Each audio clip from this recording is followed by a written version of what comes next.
There we go. So anyway, y'all four graduated, and you wanted to go to A&M. So we went down there and we took the college entrance exam. I never heard of an SAT or anything like that. But they may have had them back in those days, but we didn't take any tests like that. And me, Lynn, and Carl took that test. It was over 2 hours long. And when we finished, the dean of students took the test to his office and graded them, you know. And he came back. He was kind of rubbing his chin, you know. And he said, boys, he said, about the best advice I can give you is to go back to high school one more year and take more math and English. That was his recommendation. Well, we all wanted to go to Texas A&M. So Cal Farley said, well, we'll get you enrolled up at Channing High School. That was 12 miles away. So they put me and Lynn on the staff as a junior staff member. And that way I was allowed to have a car. So I bought a car my senior year in high school. A 1941 Chevy Coupe. I called it the Blue Goose. It cost $200. And it took me forever, it seemed like, to save up $200. But I saved it up and went and paid cash for the car, you know. And we drove back and forth from Channing to the boys' ranch to go to school. Me, Lynn, and Red. Red went too. When we got to Channing,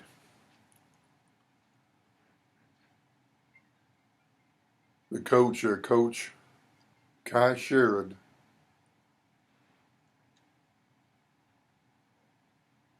no, Kai Sherrod was the principal.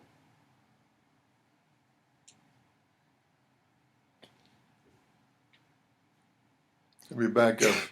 Kai Sherrod was a coach, and I forgot the name of the principal. But when we enrolled our fourth year in high school at Channing, he came around to the various classrooms. He came to the senior class, and he looked over the crop of boys in there, and he said, I want you, and I want you, and I want you, and I want you to be on the football field at 3 o'clock this afternoon. I said, I'm going to make a football player out of you. Well, I had played football at boys' ranch, so I was kind of anxious to play ball again, you know. So me, Lynn, and Red, we went and played football at Channing. The Channing Eagles, the colors were black and red, the same color as Texas Tech, where I later went to school. But I don't remember the scores of all the games, but I remember one time in particular we played Derazette, Texas. And it had been raining like crazy, and the rain had stopped. And the field was all muddy. And we put on our big cleats, football shoes, you know, and I noticed the other team was wearing tennis shoes. We were laughing and making fun of them, you know. But those shoes we had, they had cleats about an inch long, and the mud would get packed up in them, and your feet would get heavy, you know, and you couldn't run as hard as you could. And they beat us 66-0 that day. In fact, that's the only score I remember from my high school days. But they told us not to laugh at them because they look small and slim, you know, because they're probably more going to be faster than we are. Yeah. But I enjoyed my time at Boys Ranch. And when I left Boys Ranch, I didn't have any money, so Cal Farley gave me a job in the ranch headquarters. They put me to work in the mail room, down in the mail room. Paid me $35 a week, part-time pay. And he got me a room in the resident hotel. It wasn't a regular hotel. People lived in that hotel, you know, and I had a room on the ground floor, $15 a month. No, $15 a week is what it cost me to stay in that room. And I had my 41 Chevy, and I sold it to one of the staff members at the ranch. He wanted to use a frame to make a trailer out of it, you know. Well, I paid $200 for the car, but he gave me $125 for it. So I figured I got my $75 worth of driving out of the car, you know. Mm-hmm. So I came to Amarillo, lived in a resident hotel, and worked at Boys Ranch headquarters. And I enrolled in Amarillo College. I didn't have enough tuition money to go to Texas Tech.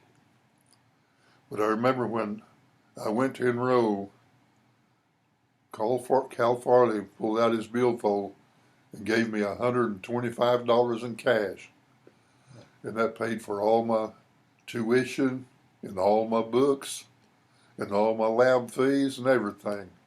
My athletic ticket that I could go to the ball games without having to pay for them, you know.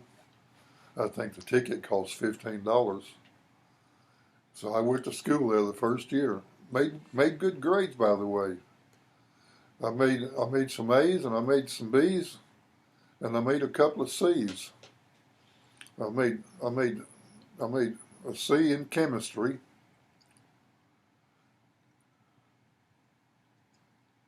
And I made a C in English. What were you wanting to do? What were you wanting to be? Oh, I was going to be a geological engineer. Oh, okay. That's what I was. When I transferred to Texas Tech, that was going to be my major. So I took more math courses at Tech. I had a college algebra course and a trigonometry course. Both textbooks were written by the chairman of the department. I forgot his name now, but he's the one that wrote the textbook. And I remember after I finished Amarillo College and went down to Tech, Lynn was already at Tech. And I enrolled as a sophomore. Lynn was already a sophomore. And I picked this math class. Well, when I got ready to meet my classes, I met in that class, and there's about 400 people in that class. And the floor was stair-stepped up so the people at the top row could be able to see the teacher and the board that he's working on.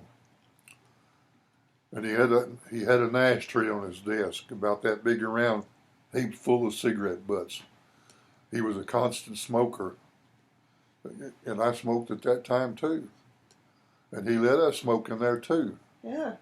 But he said, be sure you don't put your cigarette on the floor and stomp it out. If you're going to smoke, bring you something to put your cigarette butt in. So I did. I had cleaned out a can of Viennese sausages, and that was my butt can in my math class, you know. Some teachers wouldn't let you smoke because they didn't smoke. How awful of them. I thought it was bad too, you know. But anyway. So fast forward to Plainview to Wayland. Well, that comes much later. Let me finish where I'm going. I'll build up to that, okay? Okay. Anyway, the teacher came into the classroom. He looked at all these students.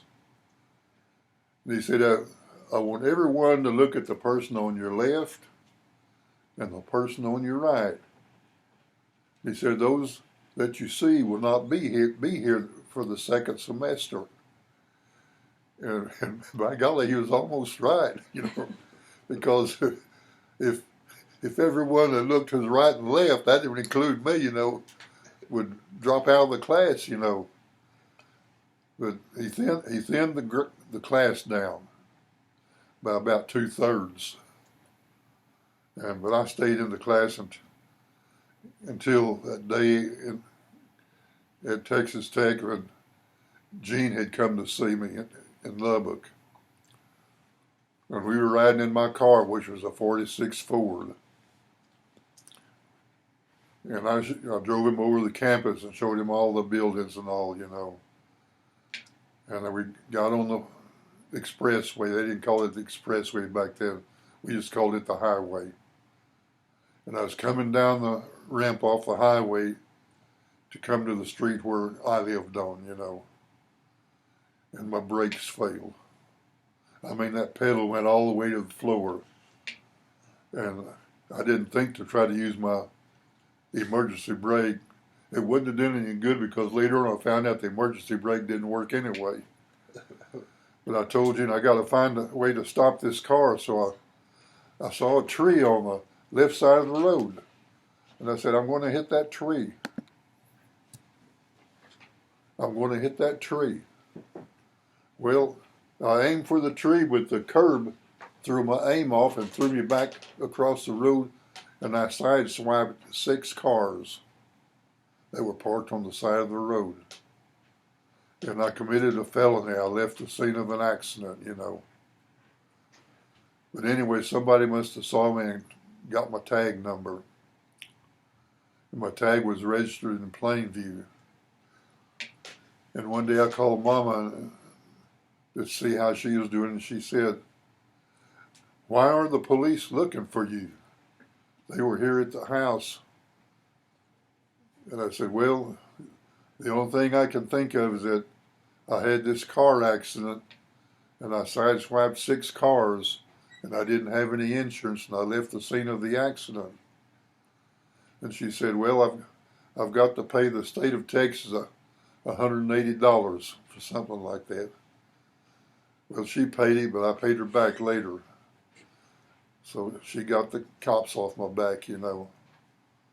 But in the meantime, when I saw the damage I had done to the cars, and I knew I had no way of paying for repairing those cars.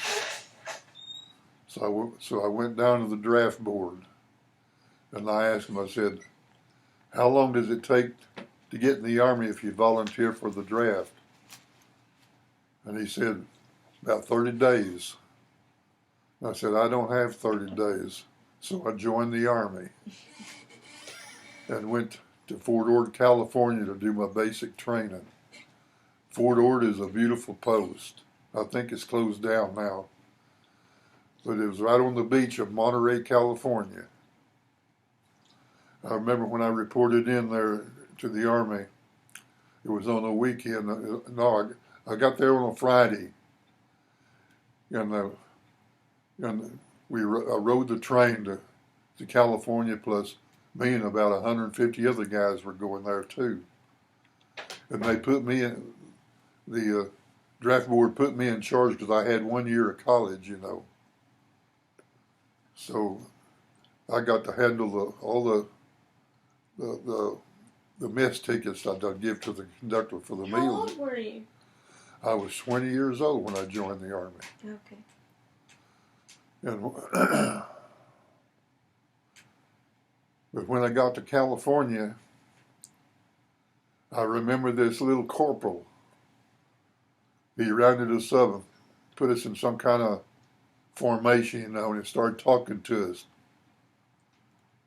He said, "Men, in the Army, we only know of one color. We're all green now. Now, when you load on these buses, I want all the dark green in the back and the white green in the front." And that's the way we load, you know. Back in those days, the black people rode in the back of the buses, you know.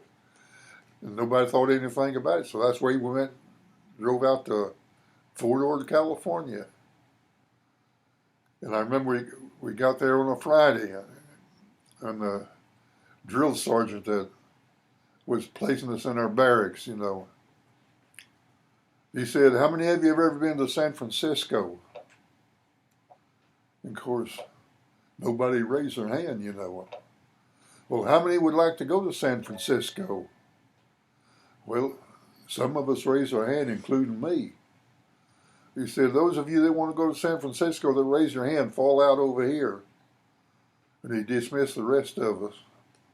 And he told us, he said, men, there's one lesson you got to learn in the Army. He said, you don't volunteer for anything. You guys got KP duty in the mess hall this weekend, you know. So we didn't get to go to San Francisco. That was a lesson learned.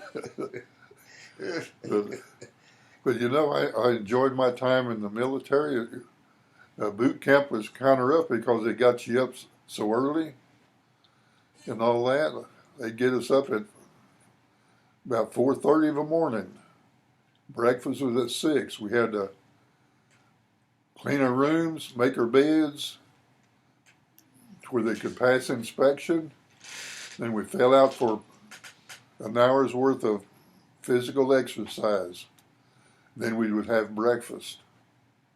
And then from there we would go to our basic training courses, you know.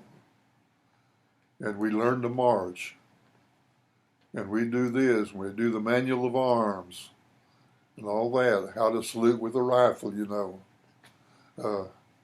when to salute. If you see an officer, you salute him. If you see someone you have any doubts as to it being an officer, you salute anyway.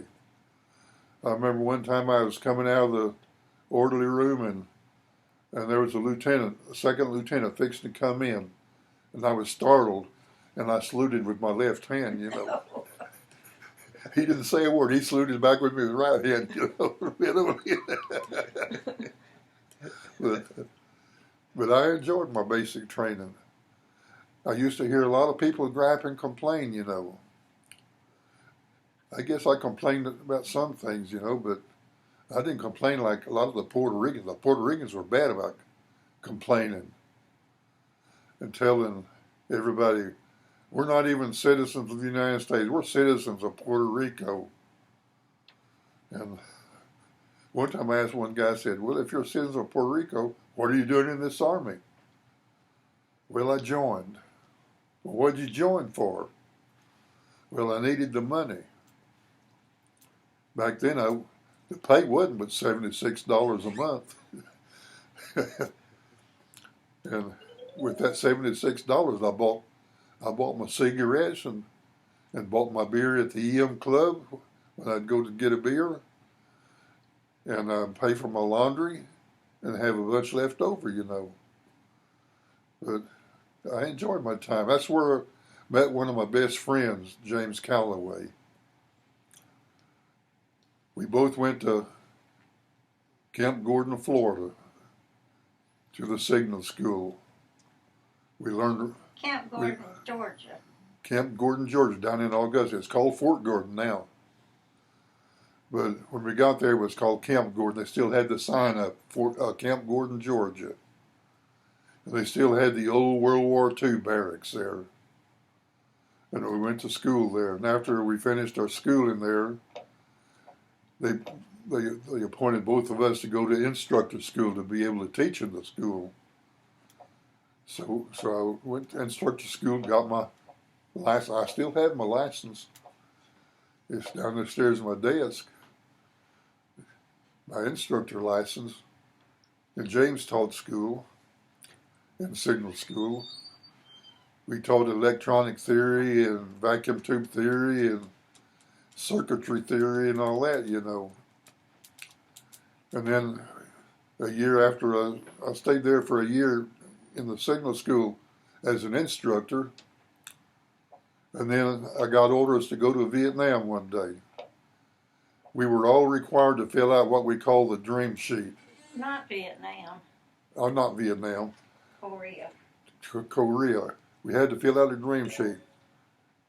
Both of us filled out to go to Europe. I wanted to go to Europe. I hadn't been to Germany. I've heard a lot about Germany, but I had never been there, you know. Well, guess what? They sent me to Korea. And I stayed there for 18 months. The war had stopped, but there was no armistice signed. and the 7th Division was up on the DMZ along with the 24th Division. We patrolled the DMZ because North Koreans were always slipping across the border and causing trouble and killing soldiers and stuff. And we had to be on our full alert when we were on the line, you know. So we did that duty. I remember one time I was in a Jeep driving back to the company headquarters on a dirt road. I think all those roads are highly paved now, but there was a sign on the side of the road. I took a photograph of it someplace, and I have it. But it said, "Drive carefully. The life you save may be your replacement." You know?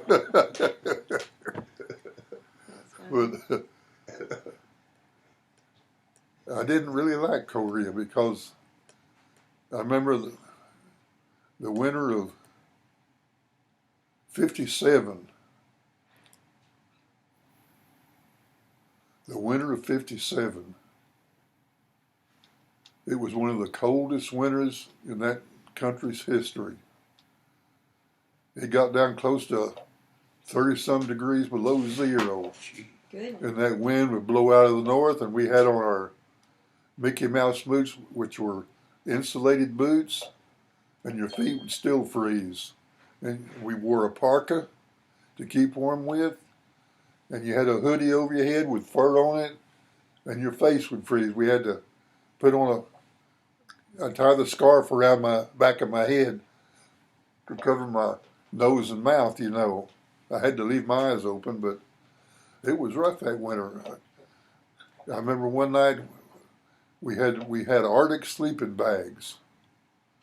I mean, they were warm. They were filled with goose down. And I took my boots off, but I wouldn't take my clothes off. I'd go to bed with my clothes on. And as soon as I got that sleeping bag warmed up, I had to go to the bathroom. I have to go take a leak. And I'd have to unzip that sleeping bag and get out and go take a leak and come back. By then, the sleeping bag got freezing cold again, you know, and zip that thing back. I remember one time I zipped it up. It would zip right up to your nose, you know. And I reached to unzip it, but it wouldn't unzip because a block of ice had formed over the zipper where the handle is from my breath, you know. Oh my goodness. And it took me a while to break loose that zipper to go take a leak. But I enjoyed the time in the Army, except for Korea. I was glad to get out of that place. I came back on a troop ship, the USNS Funston. It was a naval ship, and we left Incheon Harbor. Well, when I went to Korea, the plane landed in Tokyo, and we caught a ship to go to Korea, and we entered Korea on Incheon at Incheon. I remember the sign over where you went up the plank. Mm-hmm. It said, "Welcome to hell," and on the other side it said, "Welcome to heaven." when you were leaving, you know. I didn't have a camera at that time, but I took a picture of that too. But when I finished Korea, I came back on the Funston. We docked at Fort Ord, California, where Fort Lewis is located. And I processed out of the Army. And I was going to fly home, but I decided I'd ride the train. I never have been on a long train trip before. So I saved money by going on the train. And it took about 3 days for me to get to Amarillo, Texas, on the Burlington route. That's the train I went on. Mm-hmm. And I remember one time I decided I wanted a beer, so I went down to the club car. And I asked this black guy, the waiter there, I said, how much is your beer? He said, 50 cents a can. I said, 50 cents? I'm used to 15 cents a can in the Army. He said, well, this train is not the Army. It's 50 cents a can. And I said, that's too rich for me, so I didn't buy any beer, you know. But I rode that train to Amarillo, got off the train, and went over to visit Cal Farley at the Boys Ranch office. And we went out to the ranch together. And I visited the ranch at that time. And we spent the whole day there, and we came back, and he dropped me off at the bus station so I could catch a bus to ride back down to Plainview, you know, and to see Mama. Well, when I got to Plainview, I knew I didn't have enough money to pay tuition at Tech. So I said, well, they got a college in this town, Wayland College. I'll go to school there 1 year and save up enough money to pay tuition for my second year at Tech, you know. So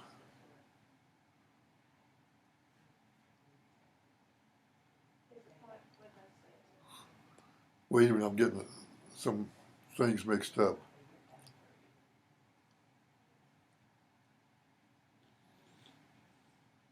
Oh, I saved up money to go to Tech, but I didn't go to Tech. I decided I'd save my money and live at home, and I'd go to this rinky-dink school called Wayland College, you know. I'll go there 1 year and then transfer to Embry-Riddle. That's where I really wanted to go. Texas A&M had passed out of the picture, but Embry-Riddle was a fine aeronautical school. You could go to school there and get an aerospace engineering degree and a commercial pilot's license, you know. Mm-hmm.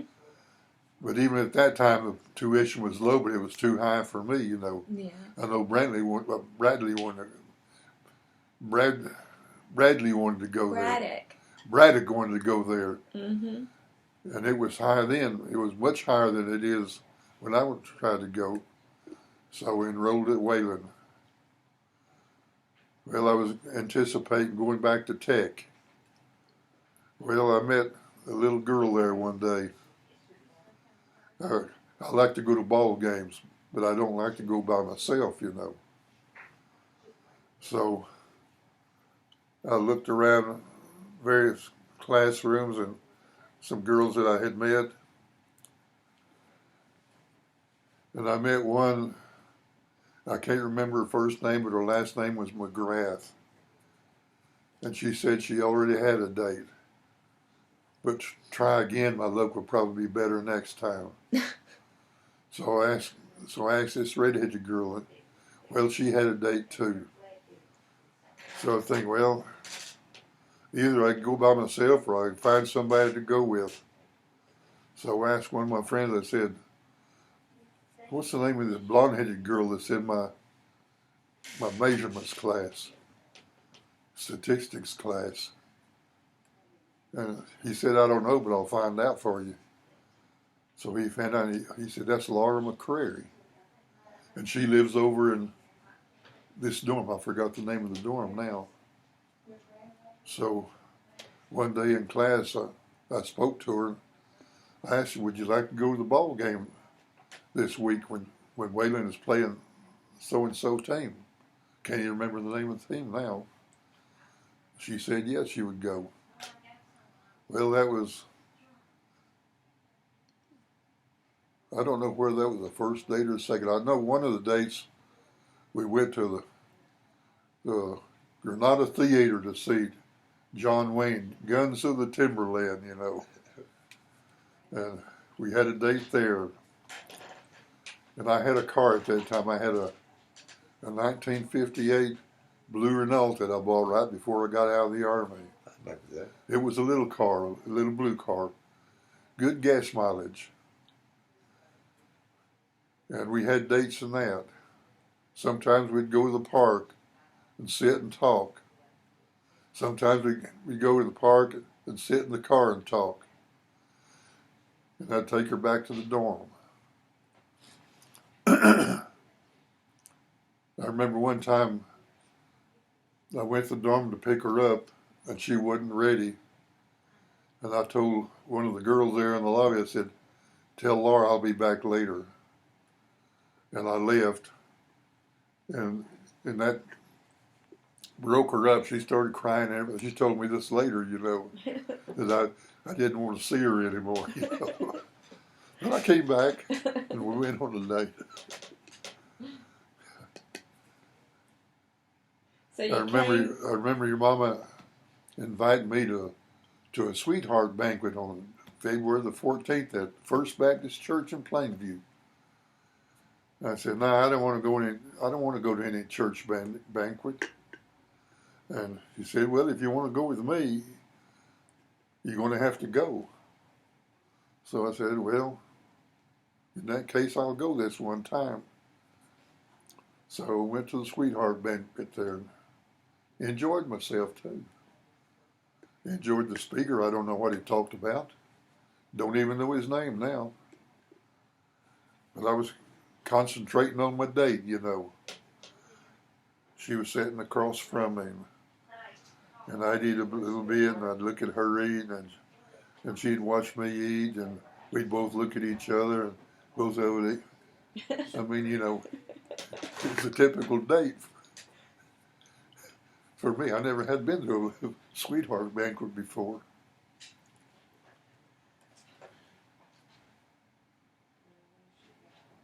I was trying to remember when the first time I kissed her. I don't think it was on the first date. Now let's see. We don't have to go into all that. I'm just talking about my time with you in there, Okay. But